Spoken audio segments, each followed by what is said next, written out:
Hey guys, welcome to the channel, and what we are going to talk about today are some alternatives to Soundbar. Now let's face it, when you're in the 10,000 to 30,000 rupee price range, there are some great soundbars on offer, but there are many reasons why you may not want to consider a soundbar, and you may want a traditional two speaker setup or a traditional 2.1 rather two standalone bookshelves with a subwoofer if that's an option, or just some standalone speakers. Now while there are many options of passive speakers that you can marry to, say, an amplifier to get some fantastic audio, what we are going to talk about today are 2.0 powered speakers, and that too on a budget. Because let's face it, if budget is no bar, then you can actually go ahead and get yourself a pair of Klipsch the 5s, which are absolutely fantastic. We're probably going to show you some footage of Klipsch the 5s right now on your screen, and if you get those at the premium price point as a 2.0 setup, you're going to really enjoy them, and you can always add a subwoofer to them later.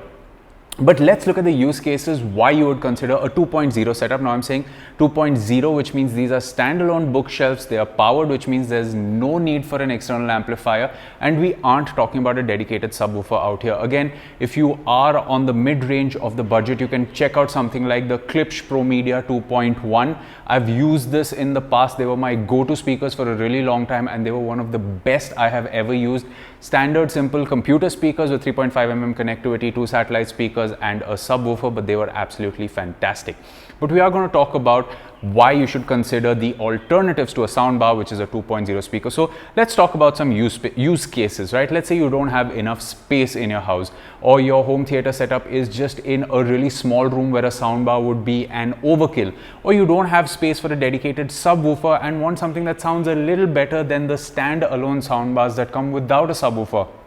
Or let's say you're on a really tight budget of 10 to 15,000 rupees and you can't find a soundbar that actually sounds really good, because remember, on the lower end of the price spectrum out here, the 10 to 15,000 rupees, some of these 2.0 speakers we're going to talk about today sound much better than the soundbars that they are competing with.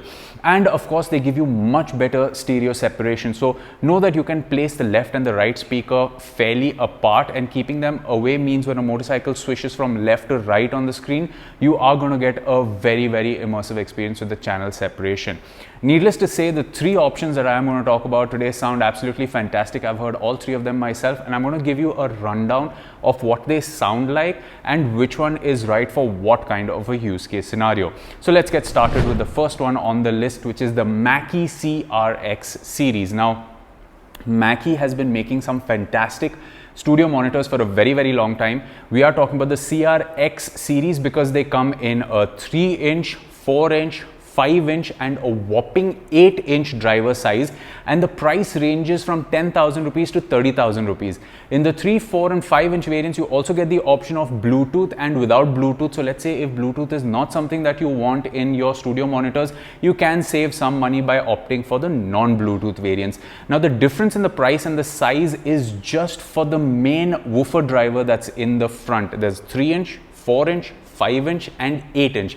Now the one that I used for a really long time was the 5-inch one, but I can tell you that the 4 inches also sound really good, and the 3 inches can get really loud. They miss out a little bit on the thump of the bass, but nonetheless they still sound really, really good. And the 8-inch ones, unfortunately I haven't had a chance to check those out, but the 3, 4 and 5-inch Mackie sound absolutely fantastic. They also have a 0.75-inch tweeter in front, giving you really good vocals. Now, why would I consider these, or why did I use these? So to begin with, I had an old TV with only a 3.5mm connectivity option for external speakers, and this was one of the best options that I could get. It only has a power and a volume knob. You do not get any other controls, and that's good because it gives you the sound as it is intended to by the creator. So they sound very, very neutral, and if you are into neutral sound, then the Mackies can be a great option.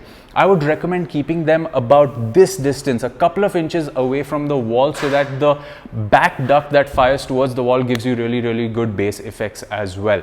So that was a look at the Mackies. Now in terms of connectivity options, they have a headphones port in front in case you've connected them to a computer and you want to connect headphones for more private listening.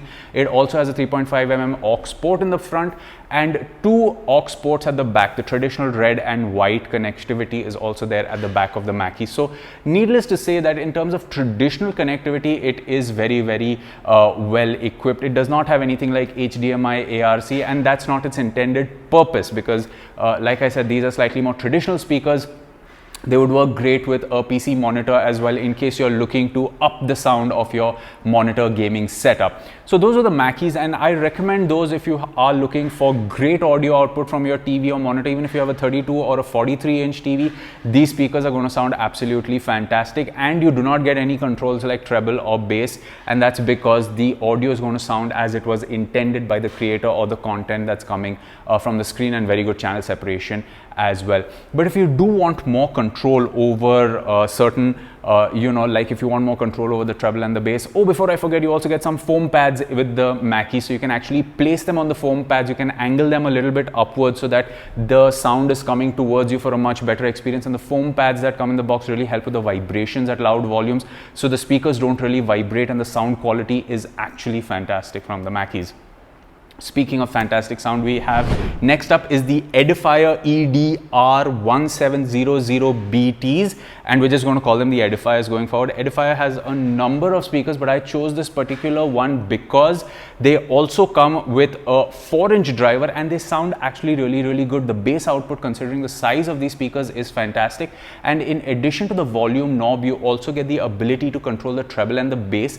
They come with a fantastic wooden encasing. There's a dark wooden color and a light wooden color, light brown and like a dark brown shade that you can get depending on the aesthetics. And you also have a cover for the drivers on the front.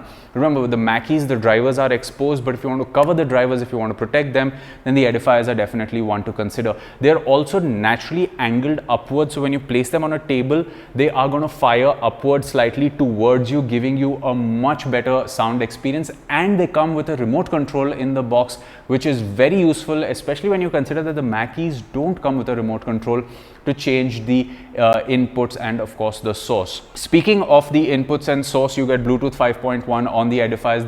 There are non-Bluetooth variants, but then those are cheaper price points. You don't get like a non-Bluetooth version like you do with the Mackies. You get 2 auxiliary inputs, and you also get a headphones jack in this one, and it really has a very nice premium design to it, and it is definitely going to stand out. The Mackies have a slightly more traditional design, but the Edifiers just look a little bit louder, and people are going to notice it in your house when they pass by.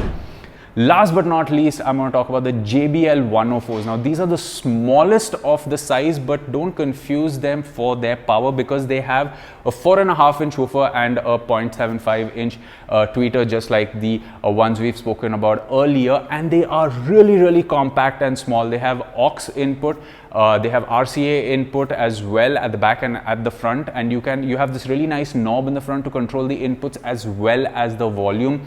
You do not get any more controls with this speaker as well, just like the Mackie. So if you want more control, you're going to have to look at the Edifier. But the advantage of the JBLs is if you have a 32-inch TV or a 43-inch TV, or even a monitor that you're consuming content on. For a long time ago, when I lived in a small PG, I had a gaming monitor and I had attached a pair of speakers to it as my entertainment setup.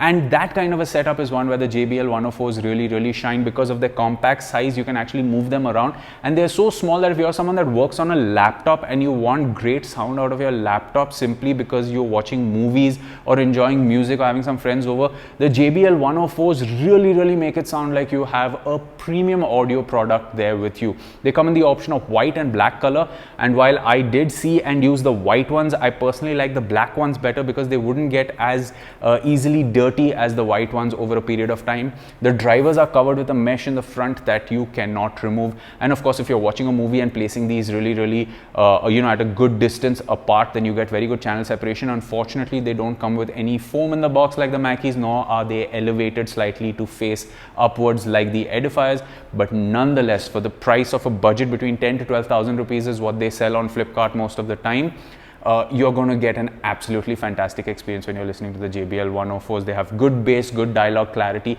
and even when gaming, a lot of the thuds of the guns in games like Call of Duty sound really good. So that was a quick look at 3 studio monitors with you don't need a separate amplifier to power them. These are powered 2.0 speakers that you should consider if you're in the market and you aren't really sure for a soundbar, because remember, like I said, these speakers offer fantastic value for money and much better sound output than most soundbars they compete with at the same price. That was our video for today, guys. As always, if you liked it, you can like the video and subscribe to the channel for more from the world of technology. We will catch you in another video. It's goodbye for now.